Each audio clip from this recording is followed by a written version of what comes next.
Many church challenges, moral failures, and clergy burnout can be traced back to gaps in governance. And as you know, governance is a community-based process that drives decisions and shapes both organizations and communities.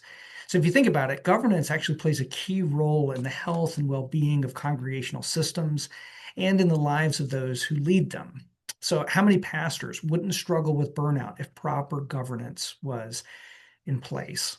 I think that if we did indeed have proper governance, many of us on this call might be investing our times with other things than what oftentimes are occupying our ministries. So governance is essential. And today we're going to be hearing from two leading experts in this area. One Hope International's David Branker, who recently completed a PhD on this topic, and also Seeds of Hope Counseling, Lindsay Geist, who teaches on this topic. They're going to unpack both the theology, theory, and practice that I think will be helpful for us, regardless of whatever our specific polity is. So to get things started, I'll just say welcome. And David, we look forward to your presentation. Well, thank you, Thad. Thank you for the invitation to join this conversation today and to meet so many new friends. And so today I'm going to structure the conversation really in two movements. First, we will make a case for flourishing. Our title today is Governance as an Ecosystem, Where Leaders Flourish. So we're going to focus a little bit on flourishing, and I know most of you have spent a lot of good work in this area. So this will be perhaps very familiar, and in some cases, maybe more of a reminder of why this is important for all of us who serve as clergy. And then secondly, really in the second part of our time together, focus on the relationship between flourishing and governance. And here's why this topic really matters to me, and probably why we're spending our time today at this common table. We have a crisis amongst clergy in North America. And it is not limited to a particular denomination or church style or structure. Barna research reports that 38% of U.S. pastors have considered leaving full-time ministry. 65% claim that they don't have access to mental health support.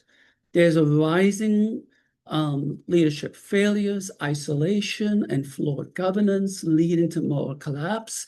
Just in 2024, in the Dallas-Fort Worth area, 8 megachurch pastors resigned. And that's pretty significant. When I researched high-profile pastoral failures and documented some of the post-mortem studies that were initiated by some of their boards, one significant pattern really emerged consistently, and that is deeply flawed governance structures and profound isolation. So this discussion for me is not just a personal burden, but it's a deep and profound passion to see pastors and to see clergy finish well. And I want to start with an image. Picture of a pastor. Let's call him Peter. By outward measures, he's thriving. His church has grown. The worship is vibrant. The mission work is expanding. But internally, he's exhausted.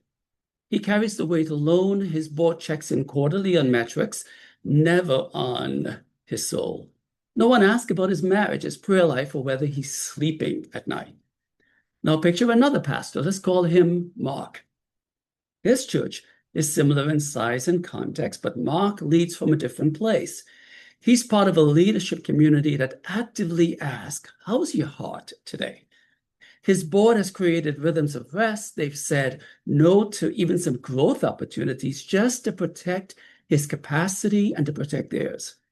Mark has invited in some external accountability and friends. He's leading the same kind of demanding work, but he's flourishing. What's the difference, you may ask? It's not their personal resilience. It's not their spiritual gifts. It's not their circumstances. I believe the difference is governance. And I know that's an unusual claim, because we typically talk about governance as a bureaucratic necessity, right? Board meetings and bylaws and fiduciary responsibility. But I'm convinced that it can be a life-giving, mission-sustaining system that either blesses or burdens the leaders and the congregations that it touches. And as Thad mentioned, I spent the last year researching the deeper question.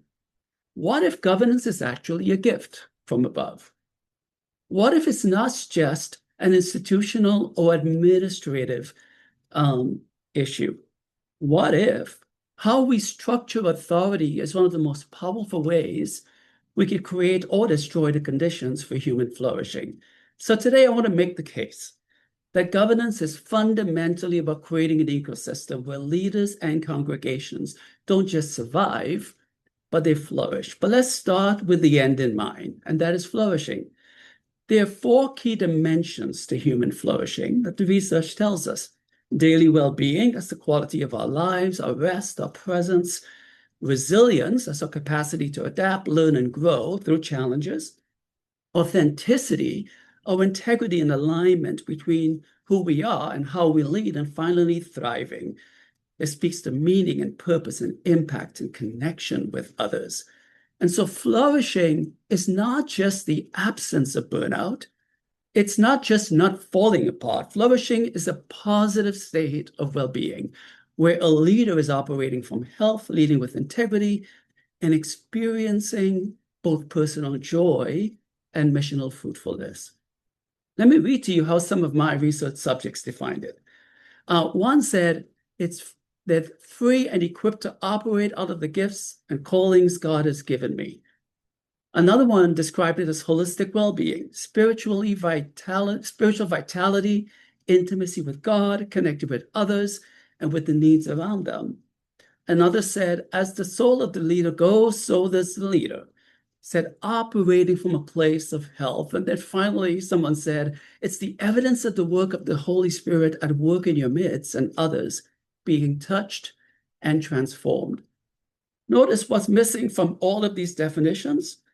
None of them talked about flourishing means crisis management or survival or guilt or isolation or metrics or how are we going to measure success. But what's present are topics like spiritual vitality, connection, purpose, freedom, health, fruitfulness, and that's what we're talking about. And the surprising finding is that these leaders didn't have this magical personal resilience. Many actually struggle with the same stressors that you and I struggle with, but the difference was their ecosystem. So Matt Bloom's research identified 4 critical social relationships for clergy flourishing.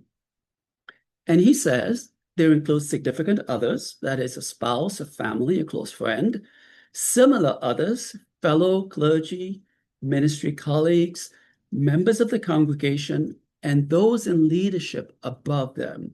In other words, denominational leaders or boards or elder boards. And here's the key. No single leadership is sufficient on its own. Together they form an ecosystem of well-being, and guess what? Governance is the lever that either builds or breaks that ecosystem. And when boards and elders intentionally design structures that create space for trust, for vulnerability, for accountability and care, that's when leaders flourish. See, research tells us that the strongest predictor of a pastor's flourishing is not their spiritual gifts, it's not their work ethic, and it's definitely not their church size or growth metrics.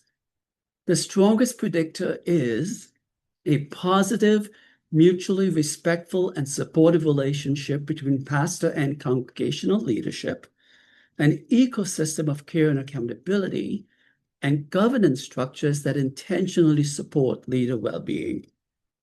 One research study from Duke University examined clergy mental health across denominations, and they found something striking, that the unique factors that relate to positive mental health for clergy are having a congregation positively engaged in the larger community and open to new ideas.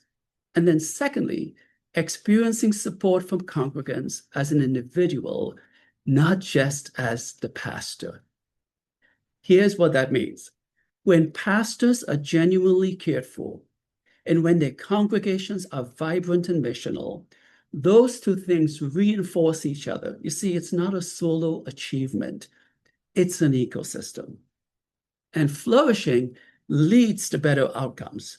People with high positive mental health are more creative and problem-solving, They're more open to diversity and new ideas. They are better equipped to work across differences, and they're more resilient under stress. You see, pastors who flourish don't just feel better, they lead better, they see further, they create cultures where others can flourish too. And that is why governance matters so profoundly. You see, governance is the institutional expression of whether we believe our leaders' flourishing is worth structuring for. And it creates a cascading effect, not only for the institution, but for those who lead.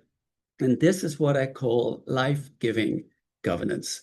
So you may be wondering, so what then is governance? Right? Most people mistake and think, well, it's my board, or it's my denominational structure, my denominational leadership, or the polity structure that a church believes in. And though it includes all of those elements, there is so much more to governance and what it can offer. And so I want to first offer a biblical and theological foundation for governance, and perhaps a more worthy framework through which we could examine governance. But we'll pick that up in the second half of our time together. I wanted to pause and give us some time for reflection. Great. All right. Well, I think that you all can already see one of the reasons why I was so excited that David was willing to come and speak to us, because what might otherwise be considered Robert's Rules of Order, I think David has a really fresh take on what this is. So we're going to send you out into breakout rooms again, and just talk about what is standing out to you thus far. Quick caveat, I have adjusted the breakouts a little bit because I know that there were too many in everyone. So that was my fault. But hopefully you have a little bit more time for good conversation. So what is it that's standing out to you from what David has shared thus far?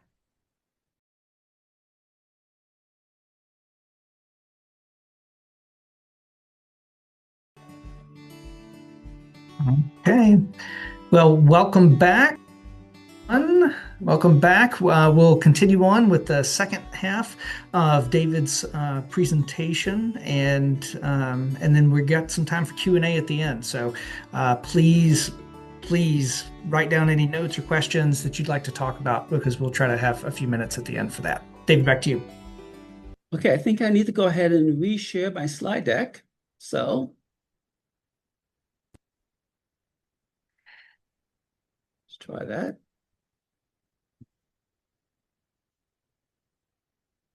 Thumbs up if it's working. Great. Okay, so we want to continue in to talk about how governance creates the conditions for flourishing. And let's go ahead. So the first thing I really want us to understand is that governance really needs to be thought of as an ecosystem and not just a structure. Though it has structure, governance is not bylaws, it's not meetings, it's not org charts. It is, according to Dr. Bob Cooley, who was really, he has since passed on, but probably one of the world's leading experts on governance, particularly in the church and in nonprofits. He said, and he defines governance this way: as the authority systems and the processes by which those systems interact with each other. In other words, it's how do we make decisions, who has voice, what relationships hold us accountable. And so when I talk about governance creating flourishing, I'm not talking about adding more meetings or committees. I'm talking about deliberately designing this decision-making processes, the authority relationships, and the accountability structures so that they actively nurture the well-being of leaders. And so there's always a risk when you're meeting with clergy from different polity structures to present the theological basis for governance. So I'm going to take that risk, and I'm going to ask for grace as I lay out some theological and biblical concepts that I've seen as I read the scripture, the holy text. Let's go back to Genesis chapter 1 and chapter 2. God says it is not good for man to be alone. And most of us hear this, as romantic. But theologically, I believe God's identifying something deeper. See, he creates a helper for Adam, not because Adam is lonely, but because they're called together to do something. And that something is to rule and govern. The Bible tells us that in Genesis 1:26, then God said, let us make mankind in our image, in our likeness, so that they may rule. That word rule is a governance term over the fish in the sea and the birds in the sky, over the livestock and all the wild animals, and over all the creatures that move along the ground. See, Genesis 1:26 uses the word radah. It speaks to dominion and rule, but here's the key. Scholars remind us that this word is never exploitative in its use in Scripture. It is stewardship. It's like a shepherd who protects and nurtures what's entrusted to him. It is entrustment. You see, both man and woman were called together to govern. Shared leadership and the exercise of authority in collaborative space is God's inaugural sacred charge to humanity. And this gives us our first theological insight. Authority is always meant to be relational, shared, and oriented towards care. That's what you find in the way the Bible, and when Jesus talks about authority, was always meant to be relational. He calls himself the Good Shepherd, shared and oriented toward care. Now let's jump forward to John's Gospel, because I think the other thing we see there is, let us make mankind in our image, the imago Dei, that we are the shared image of the triune God. And from his book, Ministry in the Image of God, Stephen Siemens expounds on what it means to be image bearers of a God who exists as three persons in one. He says the Trinity, the Father, Son, and Holy Spirit, reveals something crucial about how God actually relates. He said, you see full equality. The Word was with God, and the Word was God. You see glad submission. The Son became flesh and lived among us. You see mutual deference. The Son defers to the Father loves and delegates to the Son. The Son says, I only do the things the Father asked me to do. You see the Holy Spirit leading the Son out in the wilderness. You see the Father says, this is my Son, hear him. This holy deference, this mutual deference within the Trinity. And then you also see this joyful intimacy. The Son is close to the Father's heart. This is my beloved Son, in whom I'm well pleased. The Father plans redemption, the Son accomplishes it, the Holy Spirit empowers and protects it. Each person of the Trinity fully God, yet each operates with distinct roles. And throughout, each point to the other. There is no power hoarding. There is no isolation. There is perfect interdependence. And that is the image we see from a Trinitarian view of governance. This beautiful shared equality, glad submission, mutual deference, and joyful intimacy. And here's how that moves me. If we're created in the image of this triune God, then our governance structures, our authority structures, and the processes by which they interact should also mirror his character. Not hierarchy, not control, but relational stewardship. And this is, by the way, not soft theology. This is the hard spine of what it means to lead in God's image. N.T. Wright says, the kingdom of heaven is not about people going to heaven. It's about the rule of heaven coming to earth. It is the church as a witness. It is not the kingdom, but the witness to and participation in the kingdom. And I believe the church is called to be an outpost of God's kingdom. How we structure authority, how we make decisions, and how we care for leaders is itself a form of our gospel witness, because the world is watching. How we actually embody love, mutuality, and how we treat each other. And I believe our governance structures are a part of that gospel witness. So how do these practices show up in life-giving governance? I will give you 4 quick characteristics as we unpack Stephen Siemens' ministry, the image of God. what you see is equality expressed in shared participation in a flourishing governance structure. Not everyone has the same role, but everyone brings their gifts, their voice. It is participatory. Authority is distributed, not hoarded. And when boards operate from a posture of shared authority, the pastor is not a lone hero trying to lead a corporation. Elders and board members aren't rubber stamps. They're genuinely discerned together what is right. You see different gifts and perspectives actually sought. And one of my research subjects actually told me, my board doesn't just approve my vision. They challenge me, they refine it, and we own it together. And I never feel like I am fighting alone. You see glad submission to a healthy process. People voluntarily submit to good systems because they trust the system serves the mission and the people. And I believe when governance is transparent and relationally sound, leaders want to be accountable. They're not resentful of it. Decisions are made through discernment, not being dictated. People know that their voice and their input matters, and there's a culture of mutual respect. One pastor shared, having external accountability felt like a burden at first. Now I see it as a gift. I know I'm not going to wake up and find myself in a place I don't want to be because people who love me are paying attention. Thirdly, in a flourishing governance system, you see mutual deference and honor. Each person in authority honoring the other's roles, gifts, and limits. No one assumes that they have all the answers. And this is what it looks like. Board members asking the pastor hard questions with respect.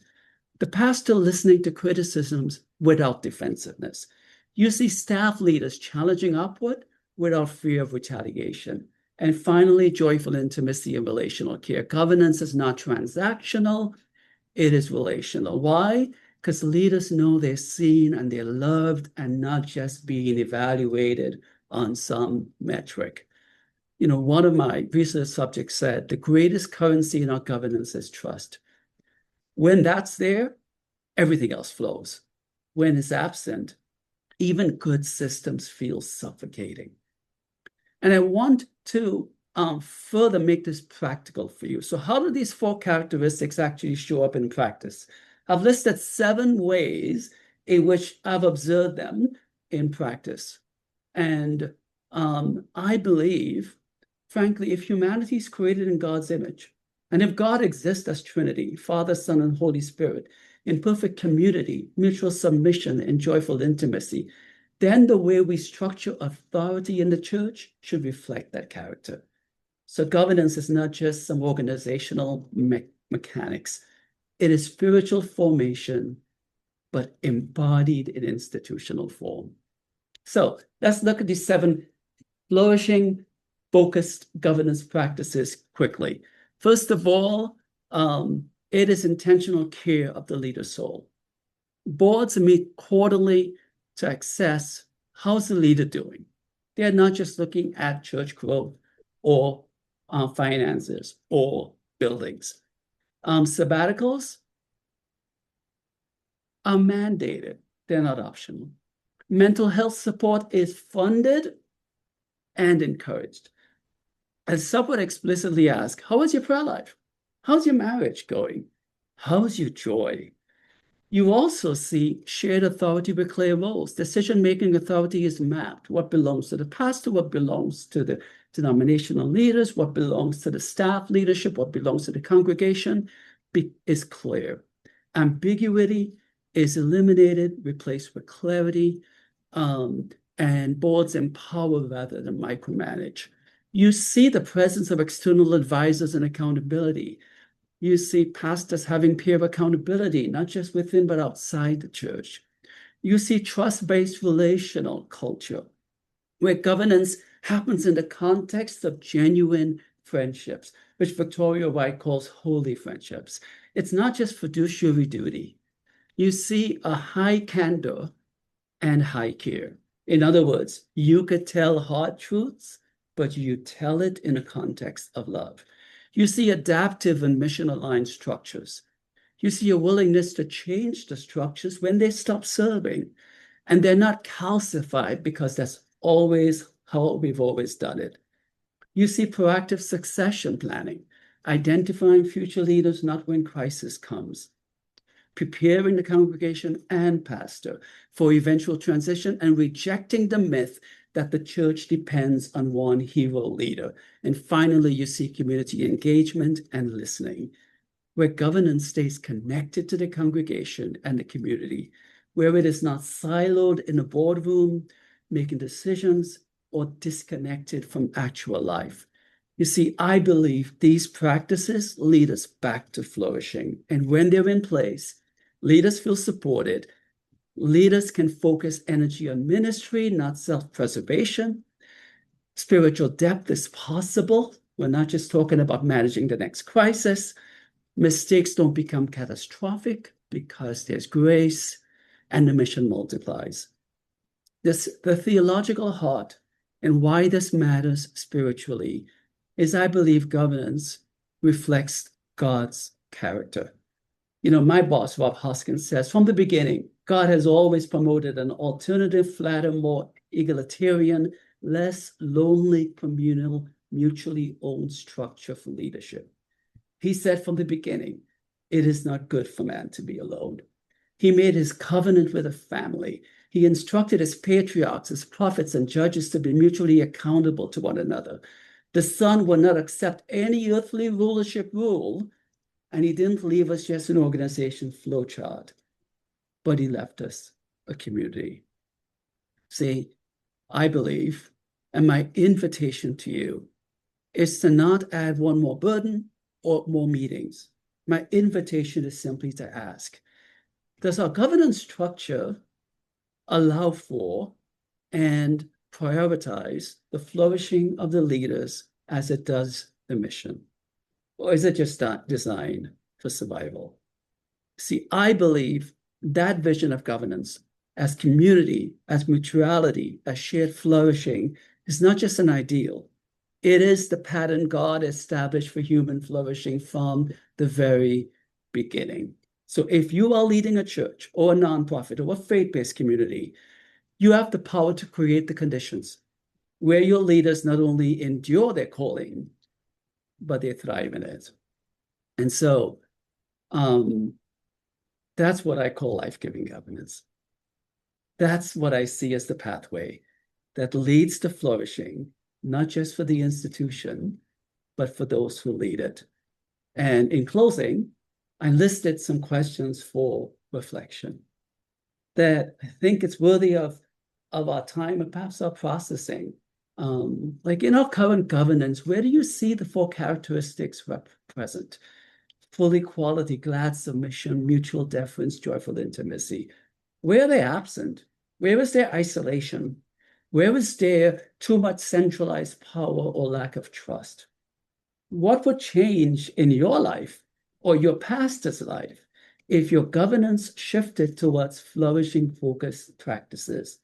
And finally, what's one structural change maybe you and I can make in the next 12 months that will move us to greater flourishing? That's governance as a life-giving, flourishing gift to us and to his church. Wonderful. Thank you so much, David. Really so grateful for your insights, and I'd love to bring Lindsay Geist into the conversation. So she's going to share a bit from her own perspective, and then we'll move from there into a time of Q&A. So feel free to use the raise hand function or the chat to type your question. I know I've got one that I'm going to put in, but feel free, Lindsay, to take it from here. Yeah, I'm so glad to be here, and I love learning from David and being able to have these dialogues around all of the research and then talking about what this looks like on the ground. As a practitioner, that is something that I ask all the time is how do we take this from here into the work that we're doing?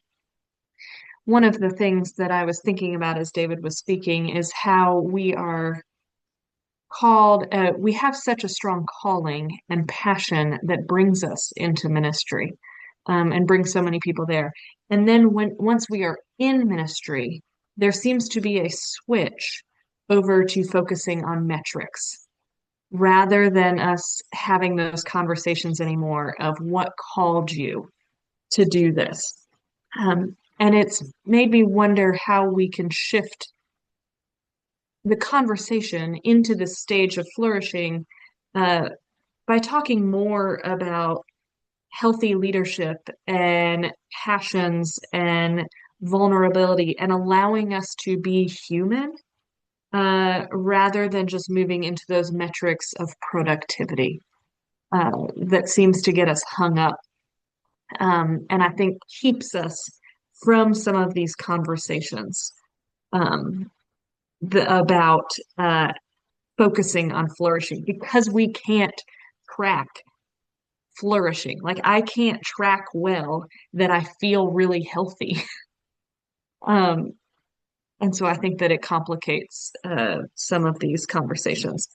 Um, I would love if anybody has any questions that we can ask some of them, or as a group, be able to share in some of those reflections together.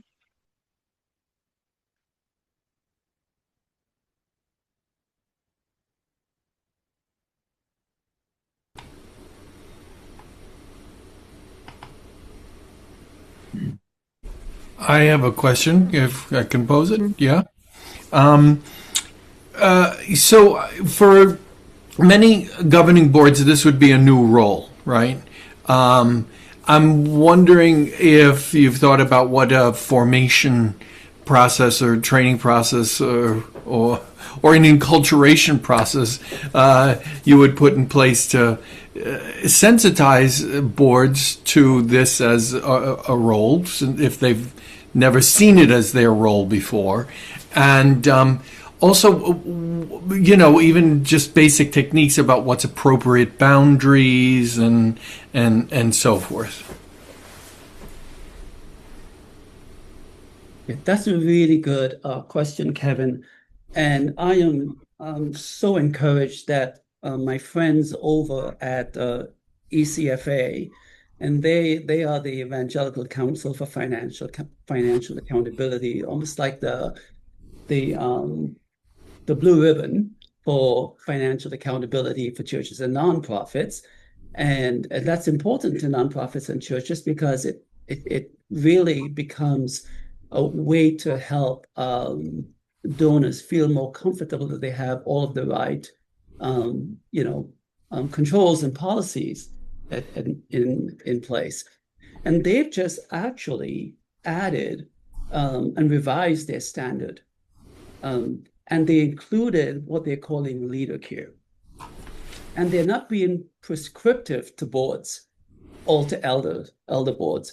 They are saying, we just want to ask you to create a space for you to even have a conversation about caring for your leader.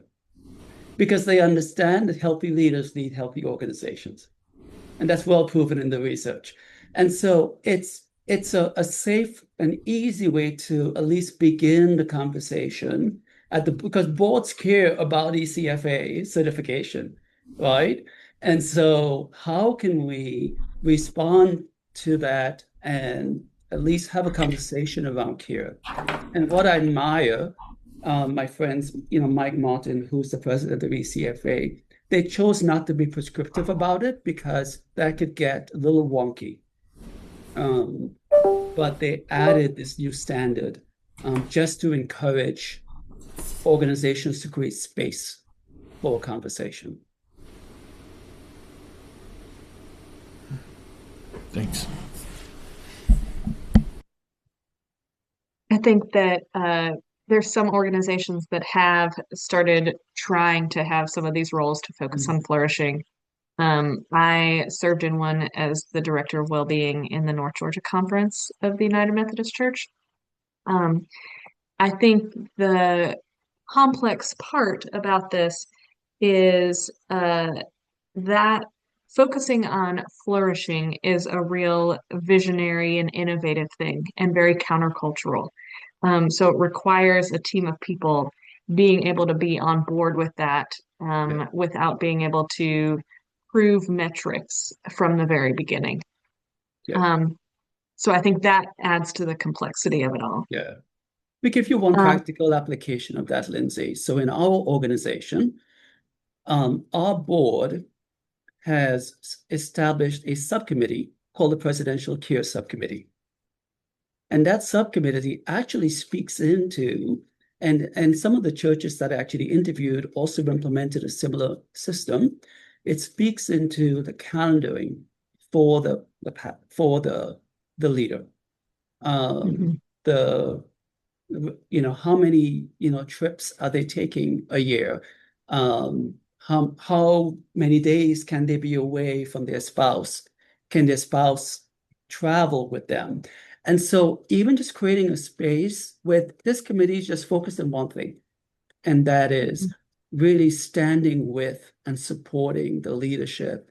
It has made such a difference for us here. So I just wanted to throw that in as a practical next step that we've implemented as a pretty significant nonprofit organization. Yeah. Peter, I want to call on you that you had an observation that you wanted to share. Me? Yeah, I was just thinking, coming from the Catholic tradition, how we aspire for the same end results that I'm hearing from David, and how it's functioning, but the leverage or the capacity to adjust the ecosystem resides potentially with two in a different location. So what I'm hearing, David, you sharing a little bit is that it resides mostly within the church community, and in particular the leadership in the Catholic tradition. It might reside more, talking about churches, with the ordained leader of the community. And at least for us, there's a lot of conversation about the word co-responsibility, in trying to raise the level of the full community as a part of it. And there's, we're navigating a way of trying to find the structure, the ecosystem. What does that look like in discernment and making decisions together that respects the different roles, as you were mentioning, but also allows for it to be Trinitarian, as you described, that it really expresses that authentic faith-based relationship that we all aspire to, but now doing that organizationally. So I'm just appreciating hearing from different denominations how it's being addressed in different ways. But we're seeking similar ends in it. The beautiful call out. Jeremy, I see your hand raised. Yeah, so thank you. Just rapidly, one thing that you said, which caught my attention, was the dynamic of community-based care, in the sense that the community has to be involved. And really, I really like what you just said, but there is like subcommittees which has as aim just the well-being of the leaders. And what is coming to my mind is that Jesus Christ himself, he had his Mary Magdalene, Susanna, and Salome. But the Bible says they were walking with Jesus and were caring for his needs. They were not leaders. They were just here really, as they say, like, it's not a new thing, actually. It's a very old thing, having people like devoted for the well-being of those who are leading. But my question is, through your experience, what are the challenges that leaders are facing to be willing to be cared for by non-leaders? That's a really good call out, Jeremy. And I think much of it is feeling that they need to carry an inordinate amount of the burden rather than allowing themselves to share the burden. So I think it's not just about the other systems around. It starts with the person. All good governance starts with self-governance. And so am I open to receiving care? Am I open to inviting friends, trusted voices in my life that I could have transparent and authentic conversations with, so that I could be both a priest and a sheep in God's sheepfold at the same time.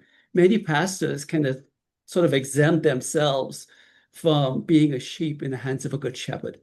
And we are all sheep in the hands of a good shepherd. And I think it starts with giving yourself permission to say that, you know, this is God has endowed you with value, and He wants you to be well. And so it's okay to ask for it.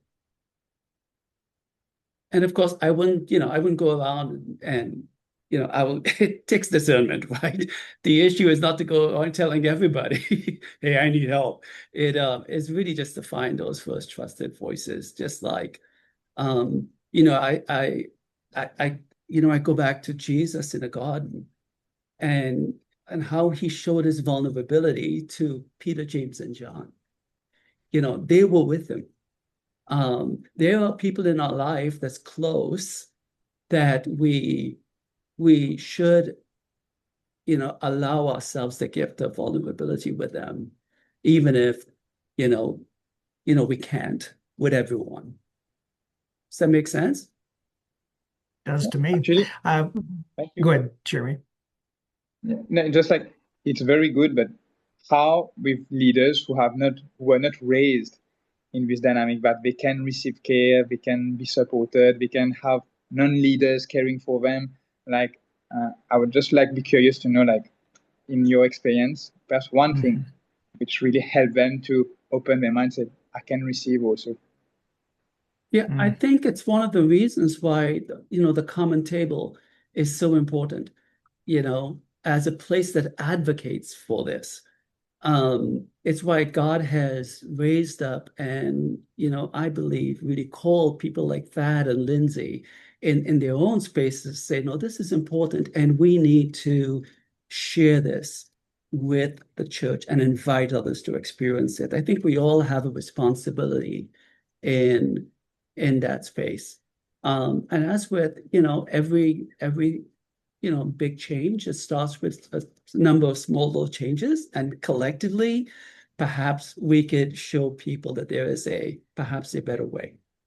Yeah, I love it. And such a great question, Jeremy, as well. I do want to name the hour in case there's anybody that does need to drop off. However, if David and Lindsay have just a few minutes more, I think there's a little bit more conversation to be had.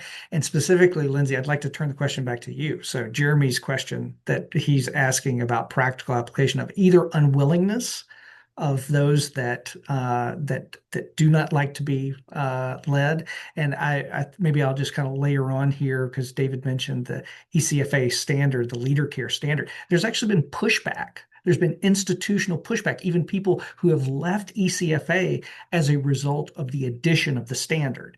So like we got to deal with that. And I'd be curious, Lindsay, of thoughts you've got on that. A. B is thinking about how to do it in such a way that it's not just people getting in my business.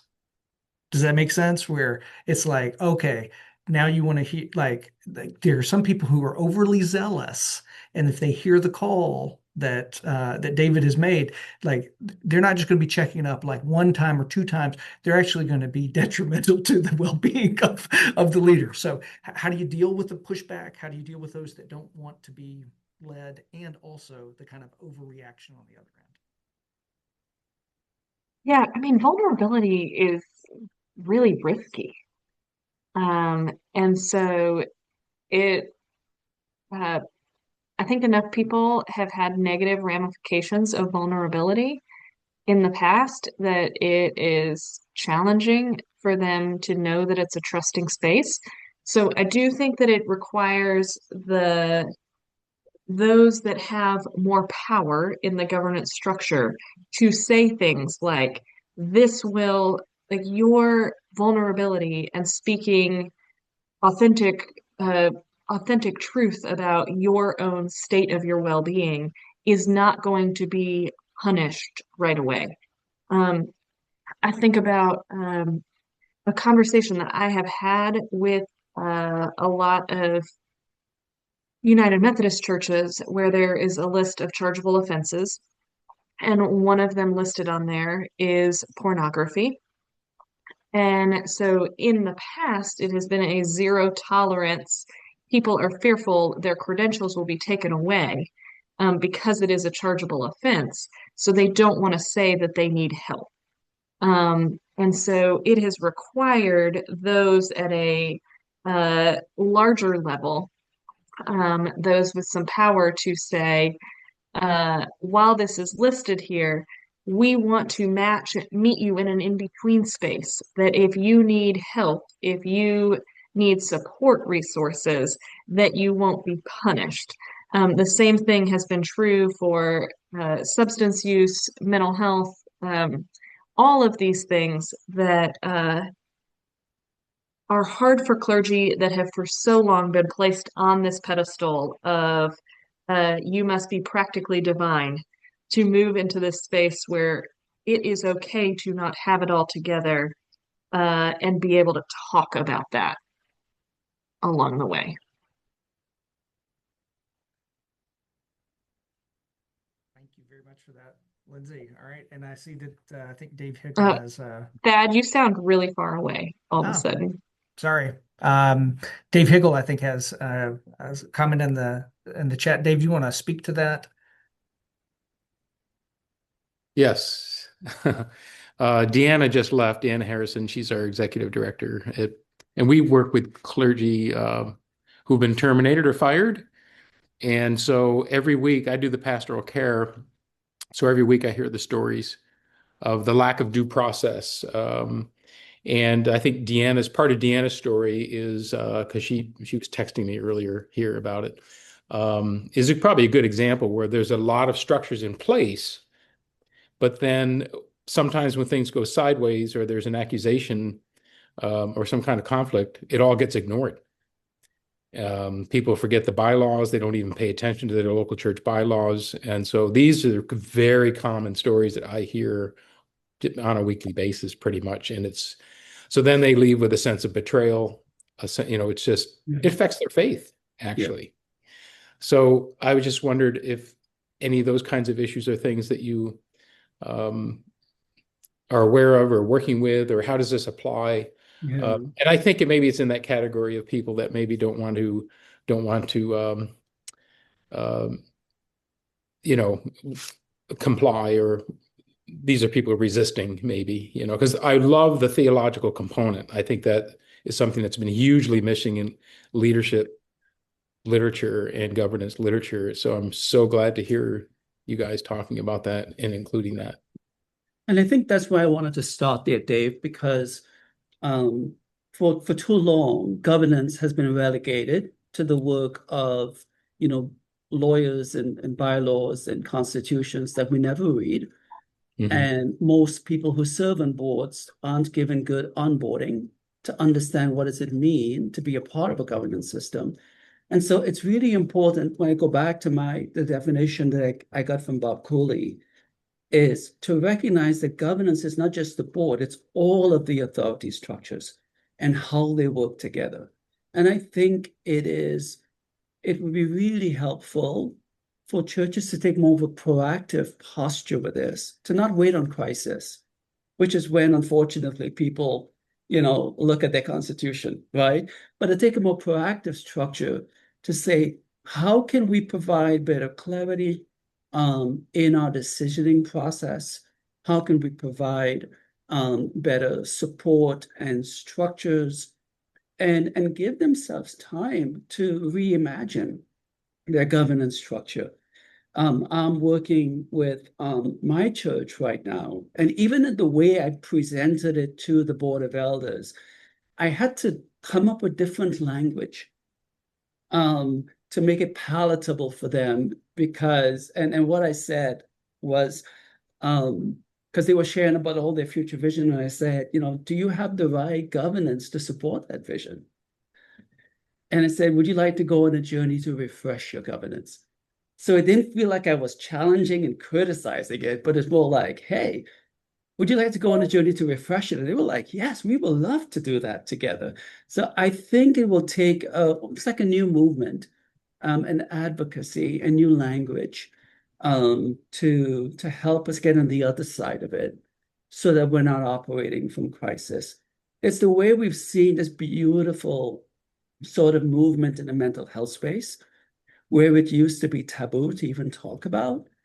And now, thank God for great advocates and champions and people like, Dr. Lindsay, who are leading the conversation and saying, no, you are worthy of getting support for your mental well-being. And it is not anything to be ashamed of. As a matter of fact, it is a gift and a strength, because all good gifts come from above, right?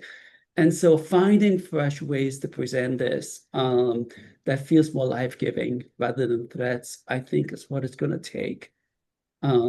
So my prayer is that we will all just continue to seek God together prayerfully and look for ways in which we could just move it just one step further. Marshall, I saw your hand raised. Thank you. And thanks, Thad, for inviting me. I'm retired as of a couple of years ago. And particularly to Dave's point about conflict, I recently consulted in a United Methodist congregation that was my mom's home church for almost 20 years. Their last two pastorates had ended in extreme conflict between the congregation and the pastors.